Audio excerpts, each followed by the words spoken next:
Assalamualaikum warahmatullahi wabarakatuh. Selamat pagi anak-anak. Eh, untuk hari ini kita akan membahas bullying. Apa itu bullying?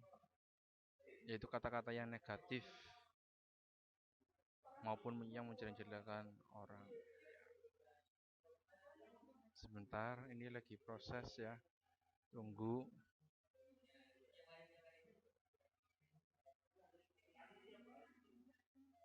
Nah, pengantar. Berdasarkan penelitian di luar negeri, 40 sampai 80% anak usia sekolah mengalami bullying. 10 sampai 15% kemungkinan adalah korban atau pelaku. Jadi orang yang sering bullying, mengejek itu berarti pernah sebagai korban di lingkungan sekolah maupun di sekolah.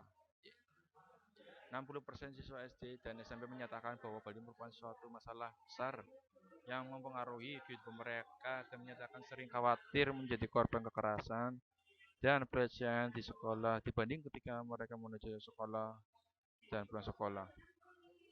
Berdasarkan penelitian di Indonesia, 31,8% bullying, 77% bullying nonverbal, 40,1% bullying verbal, dan 36,1% bullying fisik.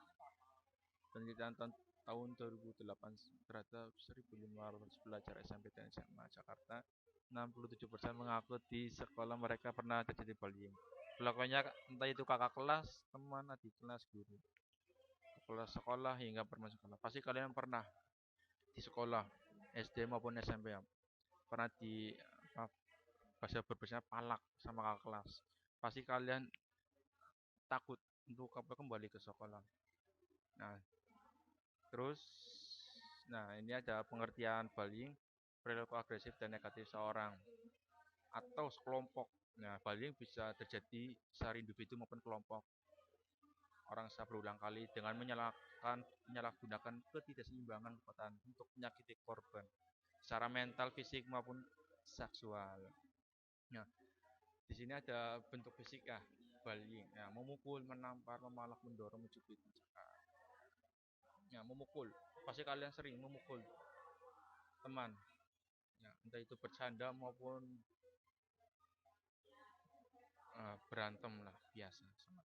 Nah, itu juga termasuk ikutnya bullying fisik. Makanya hati-hati ya. Kalian entah itu di lingkungan sekolah maupun di lingkungan masyarakat, jangan sampai terjadi pemukulan maupun menampar, mendorong, karena itu pasti ada undang-undangnya. Makanya hati-hati. Nah, terus bentuk verbal, memaki, memfitnah. Nah, ini yang sering terjadi, bullying verbal.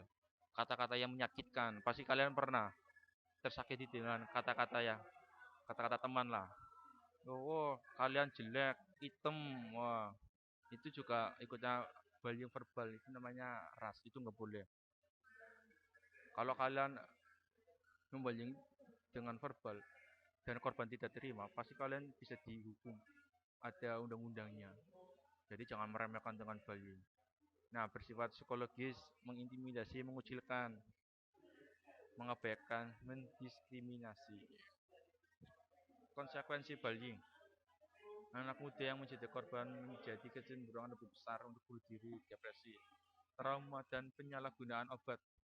Rata-rata di luar negeri kebanyakan bunuh diri akibat bullying.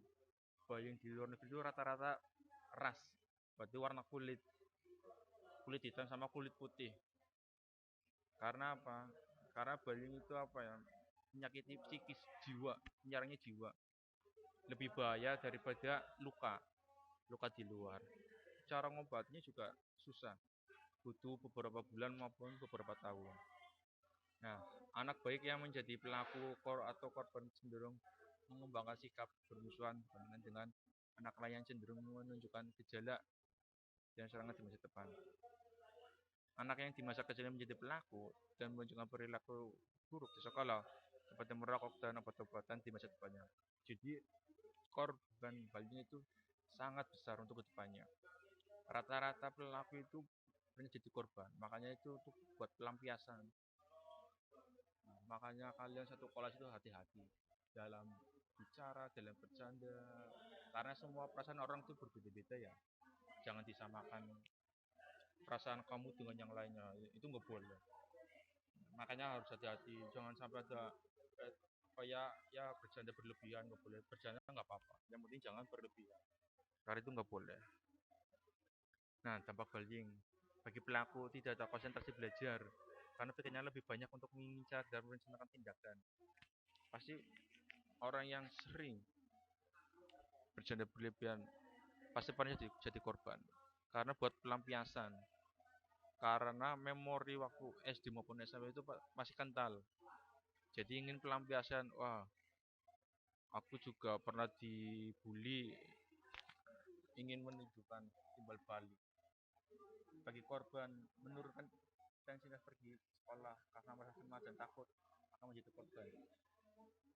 jadi jadi korban bully itu pasti merasa takut, cemas karena diancam. Misalkan kalian pernah di apa ya, di bahasa berbahasa dipalak, dikompas, pasti hari berikutnya pasti kalian pasti cemas, takut dipalak lagi sama teman, ngomong ancaman. Bagi saksi, takut akan menjadi korban berikutnya. Ya, bahaya sekali nih kalau jadi saksi. Pasti